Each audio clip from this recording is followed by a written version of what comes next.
Características sobrenaturales en cuerpos mortales. Y uno dice, ¿por qué características sobrenaturales en cuerpos mortales? Bueno, porque todos nosotros tenemos que entender, y eso es lo que más cuesta en el cristiano, es entender que el cristiano es sobrenatural. El cristiano no es natural, porque tiene un nuevo nacimiento. Mientras no teníamos un nuevo nacimiento, éramos personas naturales. Cuando nos convertimos a Cristo, ¿verdad? Cuando lo recibimos a Él como Señor y como Salvador, y siempre digo, no es hacer la oración de fe, eso no corre. La oración de fe es como si usted fuera a cualquier espectáculo, un partido, una obra de teatro, y hay un comienzo, es un comienzo, eso no da mi garantía, eso de que me viene el sello y no me lo quita nadie, no, es un caminar con el Señor. Entonces yo lo tengo que recibir como Salvador, pero lo tengo que hacer Señor. Si yo no lo hago Señor, si Él no tiene señorío de mi vida, no sirve para nada. Eso no es convertirse realmente en Cristo. Por eso es una conversión que se dice, ¿verdad? Es pasar de un estado a otro. Entonces usted ya no vive en lo natural, aunque hacemos cosas no natural. Nos bañamos en lo natural, comemos en lo natural, dormimos en lo natural, trabajamos, estudiamos, conversamos en lo natural. Pero nuestra mente, a lo que nos hemos recibido a Cristo y el Espíritu Santo empieza a habitar en nosotros, o sea, Dios habita ya en el corazón de nosotros, tenemos que entender que nuestro mover tiene que ser sobrenatural. Y ese es el problema que está habiendo. Estamos convertidos a Cristo, pero en vez de movernos sobrenaturalmente, nos movemos naturalmente como todo el mundo. Entonces usted lo sabe, debe tener compañeros, espero que no sea usted, pero debe tener compañeros que usted lo ve que dicen que son cristianos y son la misma cosa que otro que no es cristiano. Y dice, ¿en qué se diferencian? Y bueno, que a veces veo que cuando tiene un plato de comida, que no sabe si está murmurando o si está diciendo Dios quiera que la comida la haya hecho rica, porque la última vez fue horrible, o está orando, uno no sabe. Pero dice, bueno, entonces debe ser cristiano, pero asociamos. Y el sobrenatural se ve porque es por sobre lo natural. Y nosotros tenemos ese llamamiento a esto. Y hoy vamos a ver una historia muy linda de Jesús. Y mire, hay muchos versículos y muchos episodios que Jesús vivió donde Jesús mostró ser Padre, ser carne y ser Dios. O sea, 100% carne y 100% Dios. Mucha gente me ha preguntado a veces cuando yo digo esto, me dicen, bueno, pero ¿por qué decís que era 100% Dios? Porque Él no puede perder su esencia. Jesucristo es Dios.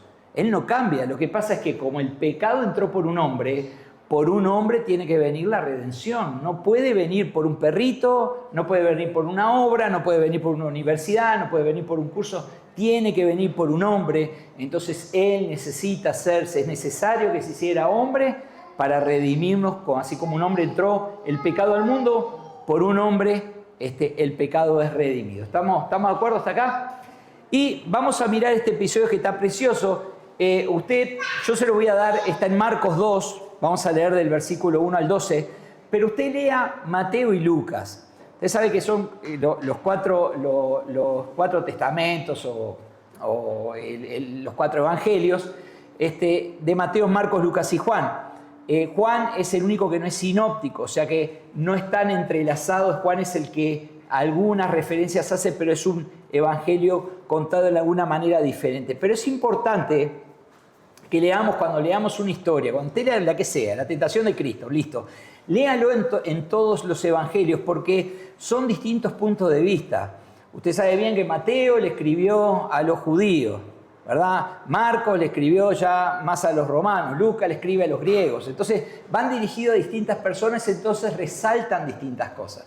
Si yo tengo que dar una charla para los hermanos, lo doy de una manera, ¿verdad? Si me dicen hablar de un tema parecido, pero para gente no cristiana, lo hablo de otra manera. Entonces los enfoques son diferentes, porque por ejemplo el romano lo único que quería saber eran los milagros, no le interesaba otra cosa, ¿verdad? Al judío le tiene que tratar de explicar de todas las maneras de que Jesús es Dios, porque ellos no creían.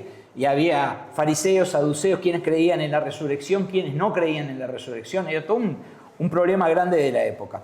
Pero vamos a ver esta historia y es importante que la meditemos, la escuchemos y en la casa la revisemos. Mire, usted no me crea nunca nada a mí, como siempre le digo. Usted vaya a la Biblia. La Biblia es la verdad. Gustavo no es la verdad. Soy muy bueno, pero no soy la verdad, ¿sí? Soy muy lindo, pero no soy la verdad, ¿verdad? Marcos 2, 1 al 12, vamos a leer. Si quiere abrir su Biblia, con mucho gusto le doy tiempo y puede mirarlo ahí, si no lo vamos a proyectar en la pantalla. Muy bien, dice, entró Jesús otra vez en Capernaum después de algunos días y se oyó que estaba en casa. E inmediatamente se juntaron muchos, de manera que ya no cabían ni aún a la puerta, y les predicaba la palabra. Entonces vinieron a él unos trayendo un paralítico que era cargado por 4, y como no podían acercarse a él a causa de la multitud, descubrieron el techo de donde estaba, y haciendo una abertura, bajaron el lecho en el que yacía el paralítico. Al ver Jesús la fe de ellos, dijo al paralítico: Hijo, tus pecados te son perdonados. Estaban allí sentados algunos de los escribas, los cuales cavilaban en sus corazones. ¿Por qué habla este así? Blasfemias dice. ¿Quién puede perdonar pecados sino solo Dios? Se da cuenta que ellos nunca creyeron que Jesús era Dios. No había manera. Dice, solo Dios puede perdonar pecado. Y bueno, y Jesús precisamente tenía la autoridad para hacerlo, ¿verdad? Entonces dice, y conociendo luego Jesús en su espíritu que cavilaban de esta manera dentro de sí mismo, les dijo: ¿por qué caviláis así en vuestros corazones? ¿Qué es más fácil, decir al paralítico, tus pecados te son perdonados, o decirle, levántate, toma tu lecho y anda? Pues para que sepáis que el Hijo del Hombre tiene potestad en la tierra para perdonar pecados, dijo al paralítico, a ti te digo, levántate, toma tu lecho y vete a tu casa. Entonces él se levantó enseguida y tomando su lecho salió delante de todos, de manera que todos se asombraron y glorificaron a Dios diciendo, nunca hemos visto tal cosa. Solo un paréntesis con esto de la palabra. Yo he escuchado mucho esta prédica, usted seguramente la escuchó y está sacada de contexto, o sea, usted tiene que saberlo. Mucha gente ha predicado, yo he visto pastores predicando de la fe de los 4 amigos del paralítico. Yo le quiero contar una cosa, el paralítico también tenía fe, usted tiene que saber eso. No es que el paralítico dijo, no, ¿quién es? Es Jesús, mira ese milagro, no, yo no quiero saber nada, déjame así, sí, ya no tengo esperanza, mira los años que estoy acá. No, nosotros tenemos fe, te llevamos, no, pero no quiero, no, sí, pero nosotros te llevamos, te tiramos por el techo y sabes que te sana. No, el paralítico, los amigos vinieron, ¿sabes quién está? Jesús, porque los amigos, porque eran amigos, compartían tiempo, le iban a haber contado, ¿sabes que hay un hombre que hace milagro?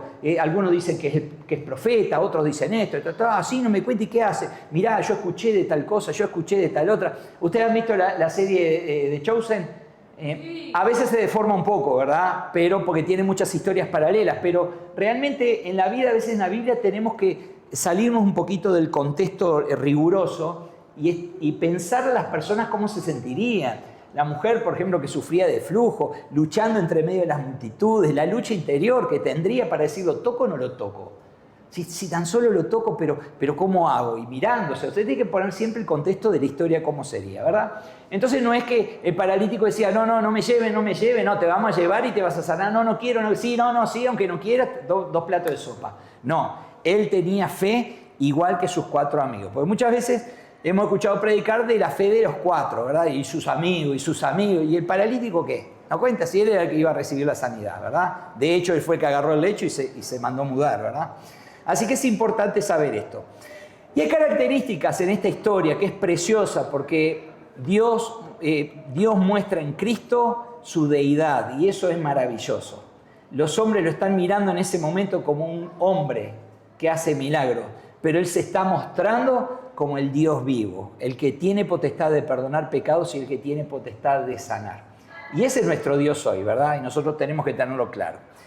Y quiero mostrar algunas características de este Dios, de este Jesús, que es importante porque para esto quiero ir después a lo que es tener características sobrenaturales en cuerpos mortales. Y esto a nosotros, hermanos, tenemos que mostrar esas características sobrenaturales. La primera es que cuando Jesús hablaba, la gente se aglomeraba, o si quiere llamarle de otra manera, se juntaba por multitudes. ¿Por qué? Porque tenía sabiduría y conocimiento.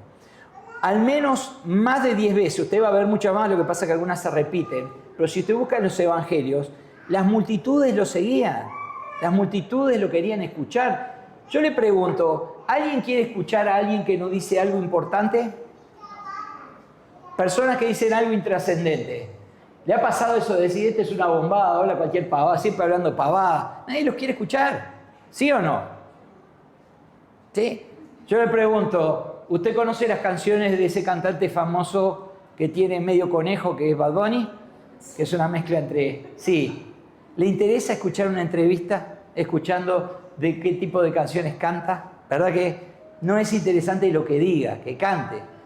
Cuando de pronto aparece alguien famoso, supongamos una modelo que modela, ¿quién las quiere escuchar?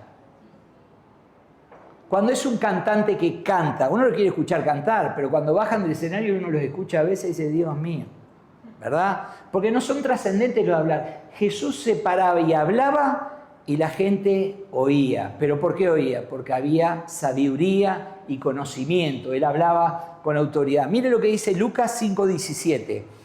Aconteció un día que él estaba enseñando y estaban sentados los fariseos y doctores de la ley, los cuales habían venido de todas las aldeas de Galilea.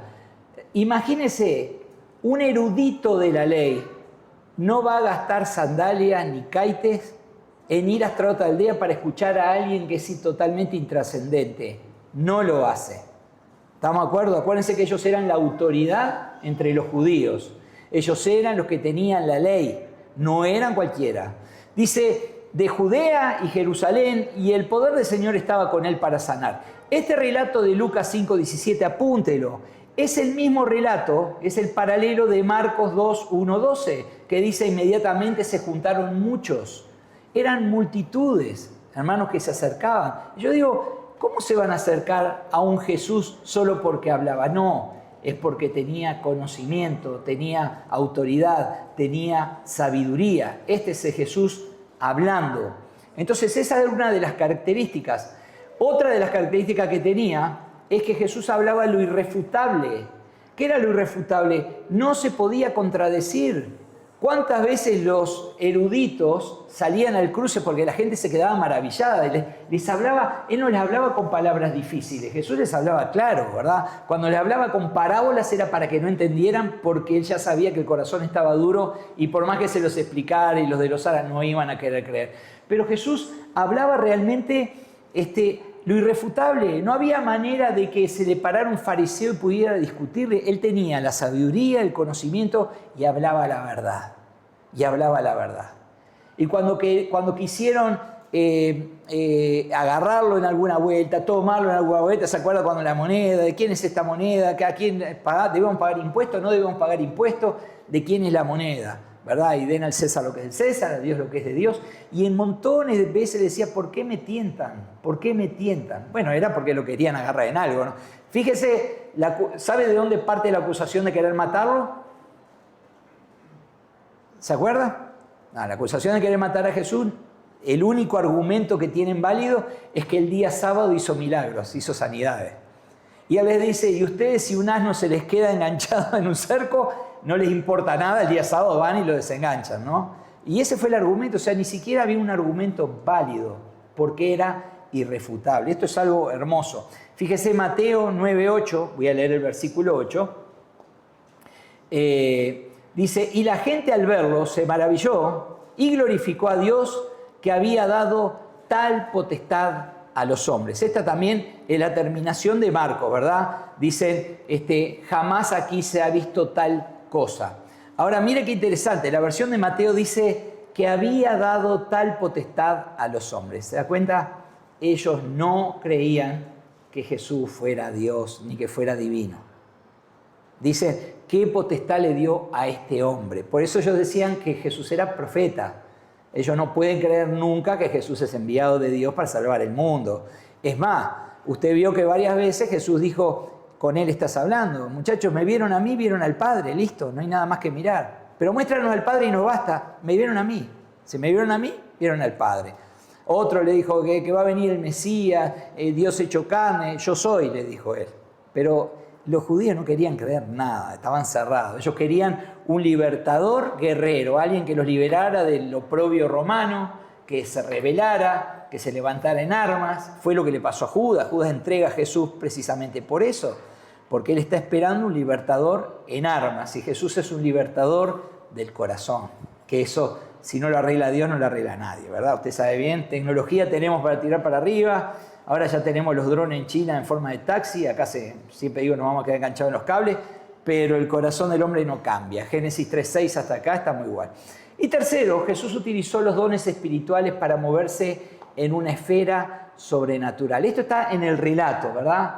¿Por qué? Porque bueno, como Dios, acuérdese que como Dios, Él no puede utilizar atributos de Dios. ¿Estamos de acuerdo? Si Dios utiliza un atributo de Dios, ya no me representa como hombre. No me puede representar como hombre. Si Dios sana a la mujer, por ejemplo, que le tocó y dice, salió poder de mí, y lo hizo como Dios, no puede morir en la cruz por mí, porque Él no muere como hombre, Él está muriendo como Dios. No me puede representar. Yo necesito que me redima lo mismo. Adán era carne.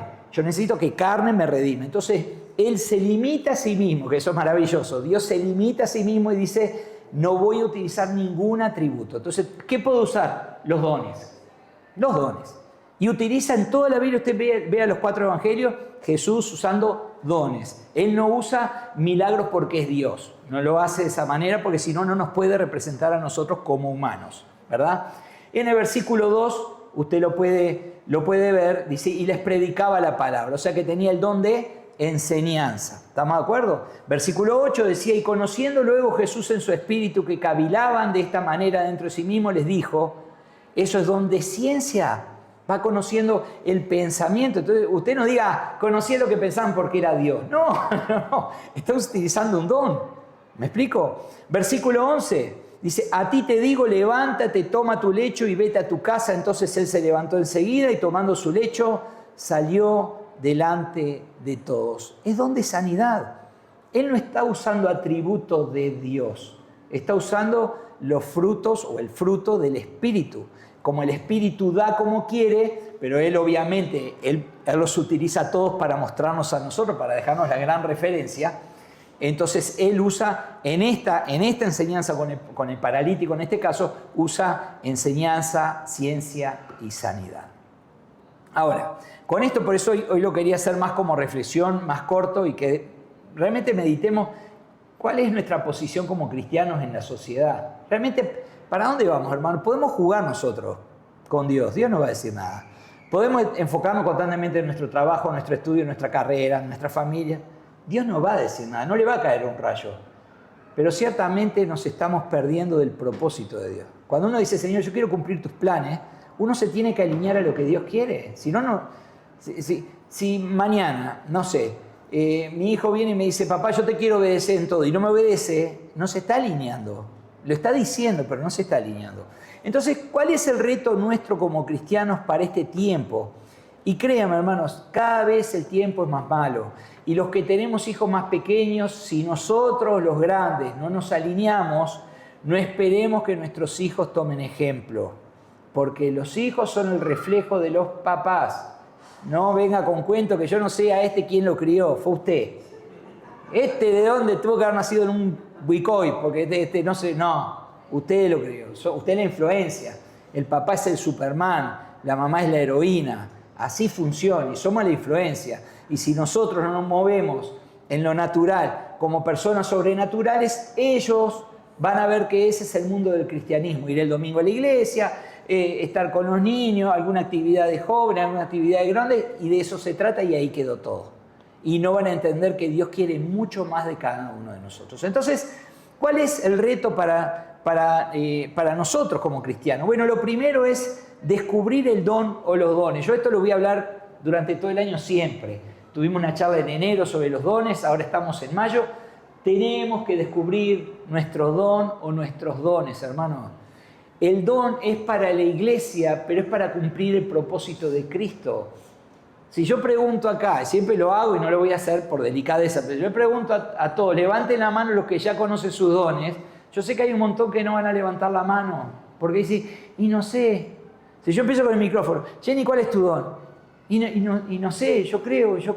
Y cuando uno dice, y no sé, y yo creo, pues no sabe. No sabe, ¿verdad? Usted va a un lugar y dice, che, ¿dónde queda el ir trapetapa? Y yo creo que es para aquel lado. No sabe, ya está. Usted sabe que a esa persona no le puede creer nada, ¿verdad? Ahora si dice, mirá, tomá tal lado, tomá la Petapa, buscá cuál es la avenida Petapa y te vas recto, vas a chocar ahí, en algún momento vas a los cartelones y ahí te metes. Listo, bárbaro, está ahí en una cuadra, perfecto. Pero si no, si usted ve que titubea es porque no sabe. Tenemos que descubrir los dones, hermano. Si usted necesita saber cuál es el don o los dones, porque el Espíritu reparte como quiere, usted tiene que buscarlo con el que nos creó. Y ese es nuestro papá. ¿Por qué? Yo le pregunto, ¿por qué Dios sería amarrete o tacaño o egoísta y diría, a vos te muestro el don, a vos no te muestro nada, a vos sí, vos me caes mal, no te muestro nada, a vos sí, a vos nada? ¿Por qué Dios haría eso? Si Dios es infinitamente amor, ¿cómo con sus hijos Él va a escatimar o va a decir esto no te lo doy? ¿Quién de nosotros como padres no nos ha pasado de preparar algo rico de comer y viene el hijo y manotea? Y si puede se lo come todo, el desgraciado. ¿Sí o no? Y nosotros decimos, no te doy nada, no, esto es mío, no te comparto. Todos compartimos. Es más, le enseñamos a nuestros hijos a que compartan. ¿Cómo Dios entonces sobrenaturalmente, que es nuestro papá, no nos va a dar el don o los dones a través del Espíritu Santo? No existe, hermano. Somos nosotros que no nos interesa. Decimos, yo me quiero quedar con mi vida cristiana a mi modo, cumplir con el Señor. Y Dios no quiere que cumplamos. Dios quiere que nos involucremos con Él. Personas relevantes, que donde estamos seamos luz. No que donde estamos solamente tengamos la imagen de luz, que seamos luz. Dice 1 Corintios 12, versículo 4 al 7. Dice 1 Corintios 12, versículo 4 al 7. Ahora bien, hay diversidad de dones. ¿Tá? Por eso le digo que usted puede tener uno, puede tener varios. Hay diversidad. No es que es un don para todo el mundo parejo, ¿verdad? Pero el Espíritu es el mismo. ¿Se da cuenta? Es el mismo. Es el Espíritu de Dios. Es Dios en Espíritu. Hay diversidad de ministerios. ¿Verdad? Usted lo sabe. Pero el Señor, ¿quién es? El mismo. Hay diversidad. Ve que acá va separando Espíritu, Jesucristo, Dios, o sea, Padre, Hijo, Espíritu Santo. Hay diversidad de actividades, pero Dios, que hace, mire qué hermoso, todo en todos, es el mismo. Mi pregunta es, ¿por qué Dios no hace en nosotros? ¿Será porque Dios no quiere hacer o porque nosotros no le dejamos? Todo en todos. Dice, es el mismo, pero la manifestación del Espíritu les da a cada uno para provecho. Pero el problema, hermano, es que a nosotros no nos interesa saber. Yo le pregunto, a ver, vamos a hacer de cuenta acá los que tienen mamá o papá. Imaginemos que tienen papá internado, grave, al borde de la muerte. Y apareciera alguien y dijera, ¿sabías que yo te he visto a veces y vos como que tenés el don de sanidad? ¿Uno no se lo pediría a Dios de urgencia? Señor, ¿me puedes hacer un trámite 24 horas, así urgente? Poneme el sello, la firma, me das el don de sanidad, sano a mi papá y mi mamá y estamos felices. ¿No lo haría? Pero si no tenemos papá y mamá internados, mejor me tomo la aspirina, me tomo el remedio, voy al médico, que no está mal. Pero digo, ¿por qué no desarrollar un don que Dios puede estar teniendo acá enfrente de nosotros, entre los hermanos? Si es para edificación de la iglesia, ¿por qué tenemos tanto menosprecio por nosotros? ¿Porque me va a dar vergüenza? ¿Y si oro por sanidad y se me muere? ¿Y si estaba más o menos enfermo y le oré y agonizó y murió? Y bueno, sos un asesino gospel. no sé, pero es un tema de Dios. Dios me manda a orar. Miren, el domingo pasado empezamos una actividad empezamos con los hermanos de la iglesia una actividad. Están invitados los que están escuchando ahora por primera vez. Yo sé que están en los medios. Usted también está invitado.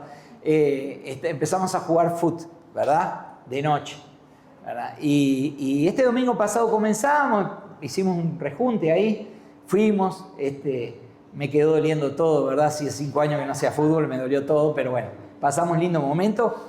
Pero vino un grupo de muchachos, 7 muchachos, y dijeron, miren, a nosotros nos suspendieron la hora, pero no se presentó el otro equipo, podemos mezclarnos con ustedes. Y les mezclamos con ellos. Jugamos, todo bien, terminó el partido, me fui para enfrente de ellos, le dije, muchachos, muchas gracias, aunque nosotros le habíamos hecho el favor, no importa. Le dije, muchísimas gracias por jugar con nosotros, por un privilegio que hayan compartido con nosotros. Y les quiero contar, y Usted me dice, Gustavo, ¿No tuviste problema de compartir el Evangelio? No, ninguno.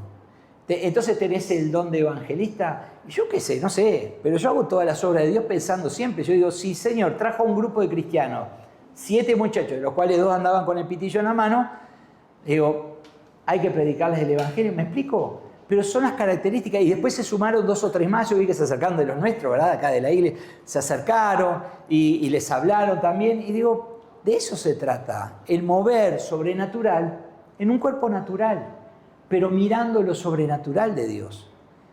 Y usted me dice, ¿y si ves un enfermo? Y yo le oro, ¿y tenés el don de sanidad? Bueno, yo no sé, lo voy a descubrir. Se me muere uno, se me mueren 2, se me mueren 4, se me mueren 8, el 9º se sana, listo. Ahí a partir de ahí no nos para nadie.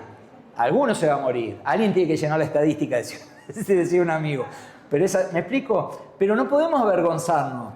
Porque si yo quiero desarrollar un don y le estoy pidiendo a Dios, yo creo que es pero no me animo porque si no pasa algo, yo voy a quedar mal visto, me van a decir, anda, vos sos una... No, yo no me avergüenzo, cambio la perspectiva, entiendo que cuando yo tengo un don es Dios haciendo las cosas. Y quiero realmente ir a estos 2 puntos. El primero es el de encontrar nuestros dones. Y hermanos, si usted no sabe, averígüelo, es su responsabilidad. Yo no lo puedo hacer por usted, me encantaría, me encantaría darle un listado. Hay métodos, búsquelo si quiere, si eso le puede ayudar. Yo no voy a discutir eso. Hay métodos que dicen cómo descubrir tus dones en internet y le hacen 18 preguntas, tipo formulario, como para ver las orientaciones de científico humanístico, ¿verdad? Si a usted le sirve, yo lo que le digo, anhele los dones. Los dones se anhelan, porque usted anhela que su Padre esté cercano y lo utilice. Entonces los dones se anhelan. Dejemos de estar tibios, hermanos, en Cristo. Porque vamos a encontrarnos con el Señor. Mire, tarde o temprano nos vamos a encontrar con el Señor. ¿Qué le vamos a decir? Nos va a dar vergüenza. Y donde el Señor nos haga una pregunta, ¿qué hiciste con el don de? Ni le cuento. Es decir, ni sabía que lo tenía. ¿Existía eso? Hermanos, no. Tenemos que cambiar. Eso es lo que pretendemos como cristianos. Y lo segundo, ejercer la verdadera autoridad que Cristo nos da. Anoche hablábamos con un hermano, él trabaja en recursos humanos, en la parte de la gerencia, en una empresa importante, y él me decía, la mayoría de la gente se va del trabajo porque le dan mejor sueldo en otro lado.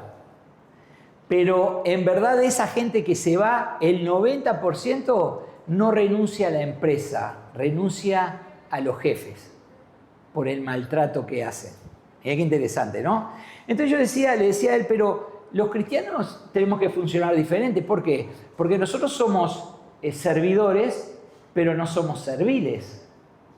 Somos humildes, pero no somos humillados. Así que usted nunca confunda eso. Teníamos una muchacha, me acuerdo, en jóvenes trabajaba en una multinacional, ganaba una fortuna, le daban su carro, una fortuna lo que ganaba. Era impresionante. Pero me decía todos los días, no, mi jefe no sabe, me insulta a mi madre, mi hermana, mi padre, me insulta a mí con malas palabras groseras. Y yo le decía, ¿por qué te dejas? Digo, vos tenés que pararlo y decirle, a mí no. Fácil. Mire, yo lo respeto, usted me respeta.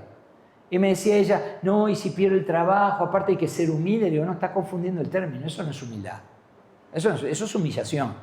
Y nosotros no somos trapeadores, somos hijos del Dios viviente. Tenemos la autoridad de Cristo Jesús. Y bueno, lo primero para ejercer esa autoridad es el servicio, pero el servicio como Dios manda. ¿Qué es el servicio, hermano? Es preocuparse, velar por la necesidad de los demás. Eso es el servicio. No es solo venir y trapear, ordenar una mesa, ponerme el micrófono, predicar. Eso es parte del servicio. Pero cuando salimos de la iglesia, tenemos que seguir siendo servidores y es ver la necesidad de la gente. Y si yo no estoy mirando en lo sobrenatural, no voy a ver la necesidad de la gente. Y si yo no descubro mis dones, que son para la obra de la iglesia, no voy a poder ejercerlos en la gente. Entonces la gente no va a ver lo sobrenatural.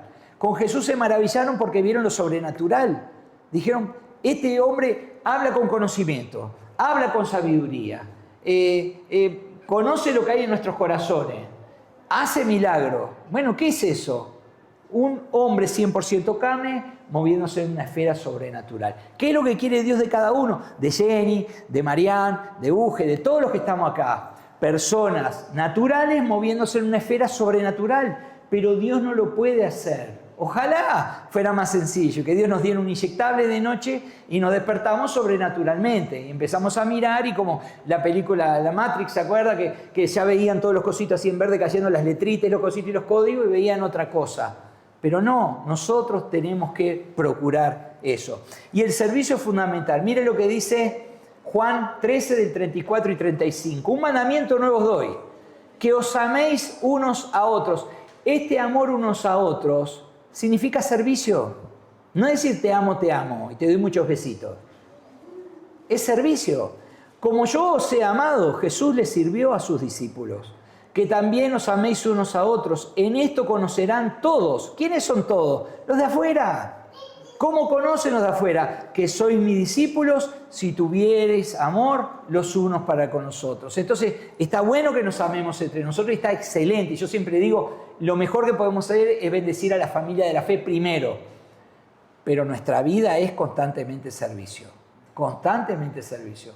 Ver cuál es la necesidad de la gente afuera. No solo los que nos gustan, los que no nos agradan, también.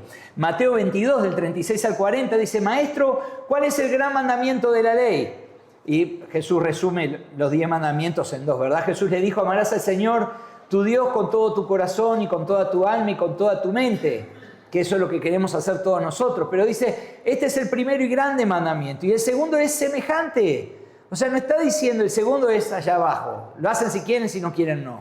No es semejante, mandamiento. Amarás a tu prójimo como a ti mismo. Eso significa necesidad de los demás. Necesidad de los demás. Cuando usted tiene hambre, va a buscar un pedazo de pan, un huevito revuelto, lo que sea, ¿sí o no? Va a comprar algo, como sea. Cuando usted ve que otro tiene hambre, tiene que sentir lo mismo. Lo mismo. Dice, de estos 2 mandamientos depende toda la ley y los profetas. Él resumió, ¿verdad? De los 10 hay 4 que son hacia Dios, 6 que son hacia el prójimo. Pero usted tiene que entender, y nosotros tenemos que entender, yo tengo que entender esto todos los días, yo me lo trato de repetir, que nosotros fuimos llamados para servir. La gente cada día está menos llamada a servir. La gente busca cómo llegar ellos a sus metas. Yo quiero llegar a mis metas. Y si tengo que pisotear a alguno y ponerle el piecito arriba de la cabeza, lo hago. Y si tengo que cortarle la escalera para que el otro no sube y se venga abajo, lo hago. Porque se trata. Si me dan la energía entre ella y yo, me elijo yo, no me importa. Miren, hermanos, nosotros somos hijos de Dios. No dependemos de que uno de afuera nos perjudique. Dios es el que nos restaura. Cuesta. Y que quizás no es en el tiempo que nosotros queremos, pero el Señor nos va a levantar siempre. Somos sus hijos. Pero el Señor pretende que nosotros seamos verdaderos servidores. ¿Qué pretende Dios como cristianos que hagamos? Que seamos servidores, hermanos. En todos lados, servidores. Una forma de vida. No una ocasión. Y lo segundo, conocedores de la palabra. Hay que hablar con autoridad. Jesús habló con conocimiento y sabiduría. Hoy cada vez leemos menos la Biblia. Cada vez son más importantes los imanes. Yo creo que alguno va a empezar a fabricar imanes más grandes para poner en las refri, para que nos queden los versículos bíblicos más grandes. Es hermoso llegar a una casa y yo en mi casa serviremos a Jehová en letras grandes y usted sabe manuscrito. Es hermoso. Pero tenemos el libro de la vida, hay que leerlo todo y hay que meditar. Yo no le voy a decir que se ponga a hacer estudios profundos, capaz que usted no puede tener el tiempo, pero hay que meditar y saber por qué lo está diciendo. Porque si no, nos venden cualquier cosa. Si no, para eso hagamos unos testigos de Jehová. Total, ellos también creen en Dios. Y dice cada verdura de morirse. Vayamos a otras iglesias evangélicas, que yo les puedo dar los nombres, que dicen cada verdura que es para morirse. No, hermano. Usted ni a mí me tiene que creer nada. A ver si lo que Gustavo dice está en la Biblia y si está en el contexto de lo que dice. Porque yo puedo sacar un versículo y me voy. Ayer hablamos, no me acuerdo si con Gabrielito, que uno podía sacar un versículo y dice, y el hijo volviendo en sí dijo. Y uno ahí dice, y hermano, yo quiero hablar de esto, un hijo volviendo en sí. Imagínese el hijo imaginando, pensaba en la ruleta que había dejado cuando estaba en el mundo y las chicas que había conocido, aquel Maserati azul marino con tapizado de cuero marrón en el que había andado tanto tiempo. Y me empiezo ahí, y uno que sabe Biblia dice, pero ¿a dónde vas con el punto? Porque dice, volviendo a decir, lo que está hablando de un hijo arrepentido. ¿Qué tiene que ver la ruleta, el Maserati? ¿Qué tiene que ver? No entiendo. Pero si usted no sabe Biblia, Dice, sí, ¿qué palabra me dio? ¿De qué me habló? Y que todos tenemos que tener un Maserati azul marino con tapizado de cuero marrón. No, hermano, no. Usted tiene que tener autoridad y eso lo da la palabra, ¿verdad? Yo no se lo voy a leer, pero apúntelo en Hechos 2, lea Hechos 2. Pedro, lleno del Espíritu Santo. ¿Qué significa lleno del Espíritu Santo? Siempre se lo digo, sometido al Espíritu Santo, ¿verdad? No hay un tanque de llenura, ni nada que yo me infle y soy lleno del Espíritu Santo. Sometido totalmente a Dios, da un discurso hablando de Jesús. Empieza por Joel, por el profeta Joel. Y David, que también era profeta, impecable, hermanos. Se compugieron de corazón los hombres. Dijeron, varones, hermanos, ¿qué tenemos que hacer? Y se convierten. Y se arrepienten, pero él tiene la autoridad de la palabra. Pedro no habla cualquier guasada, él está diciendo la verdad bíblica y eso es lo que nosotros tenemos que hacer. Mateo 4 también, y con esto ya termino, Mateo 4 del 3 al 7 está la tentación de Jesús, ¿verdad? Y dice, y vino a él el tentador, Satanás, y le dijo, si eres hijo de Dios, di que estas piedras se conviertan en pan, ¿verdad? Le cuento. Satanás citó la Biblia. Satanás conoce más la Biblia que nosotros. No sé si es profesor de griego, pero conoce mucho la Biblia. La conoce y se la citó. Cambió la aplicabilidad, pero la citó. Y hay mucha gente citando la Biblia. Yo he escuchado con cada uno que me dice, sí, pero la Biblia dice tal cosa. Yo digo, está fuera de contexto. No lo está diciendo por eso. ¿Me explico? Pero si no tenemos autoridad, no vamos a saber ni enseñar, ni vamos a saber refutar. ¿Verdad? Y usted y yo tenemos que tener la autoridad, el servicio y la palabra, que son irrefutables. Yo sirvo. Mira, me puede decir cualquier cosa de Julio, pero yo lo he visto servir a Julio. Para mí, nada que decir. Mira, vos le podrás decir cualquier cosa a David, pero mira que cuando se trata de la palabra, ojo, mira que conoce mucho. Listo, irrefutables, hermano. Entonces dice, él respondió y dijo, escrito está, no solo de pan vivirá el hombre, sino de toda palabra que sale de la boca de Dios. Entonces el diablo le llevó a la santa ciudad y le puso sobre el pináculo del templo y le dijo, si eres hijo de Dios, échate abajo, porque escrito está, a sus ángeles mandará cerca de ti y en sus manos te sostendrán para que no tropieces con tu pie en piedra. Escrito está, ¿verdad? Jesús le dijo, escrito está también, no tentarás al Señor tu Dios. Solo un paréntesis. De lo que dice el relato en la Biblia, nunca vaya a pensar que dice Satanás lo llevó. Fue el Espíritu que lo llevó. Esto está mal traducido.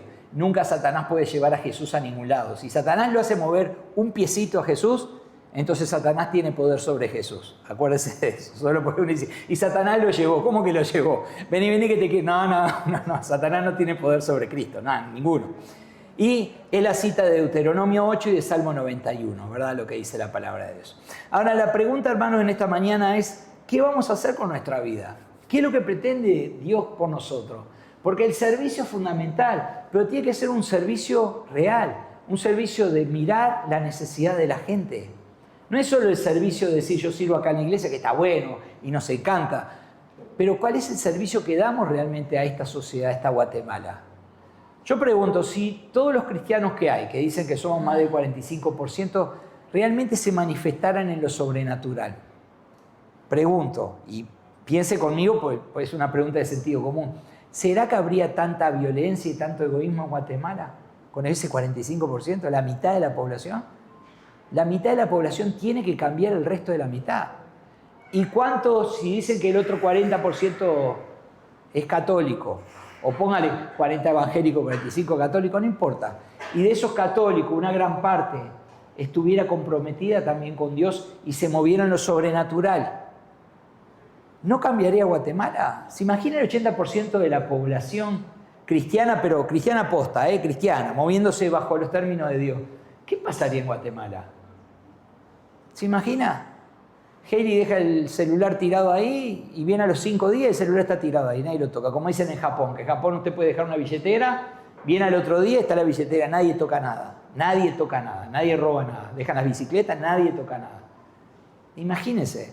Entonces hay un problema que estamos teniendo los cristianos. No estamos siendo la luz que decimos. Estamos siendo una velita chiquitita y de esas chinas que se prenden con el botoncito acá al costado que te compramos para la Navidad.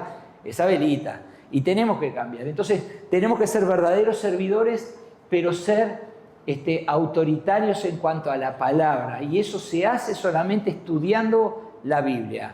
Usted cuando viene alguien, le viene a pedir consejo, usted le da un consejo según la palabra. Cuando alguien le viene a decir algo, usted le dice algo según la palabra. Y esa autoridad es irrefutable. ¿Quién le va a decir no tenés razón? ¿Escuchó alguna vez que usted le dijo a alguien, como lo habremos vivido, que dice, mirá, la Biblia dice, la palabra de Dios dice tal cosa, tal cosa, tal cosa? Uno que dice, el otro, el que no quiere. Dice, no, sí, está bien, pero nunca dice, no, eso es mentira. No, nadie, no refuta. Porque no se puede refutar. Pero si usted y yo no tenemos conocimiento, ¿qué les vamos a decir a las personas si no hay nada que refutar? ¿Me explico? Entonces cambiemos, hermanos, realmente la manera de actuar. Esto no es para vivirlo hoy en la iglesia, en este momento y ahora cuando nos tomemos un cafecito. Es para vivirlo de lunes a sábado, cuando no estamos en la iglesia. Cuando el pastor no ve, cuando los hermanos no ven. Es cuando Dios me ve. ¿Vamos a hacer luz realmente? Seamos luz. Entonces, evangelistas en todos lados. ¿Pero con qué? Con servicio y autoridad en la palabra. Entonces, cuando usted sirve, la persona abre su corazón porque usted se hace confiable. Pero cuando usted penetra con la palabra, el Espíritu Santo tiene lugar para tocar el corazón de la persona. Si no lo hacemos en conjunto, no funciona la fórmula. ¿Estamos de acuerdo? ¿Oramos?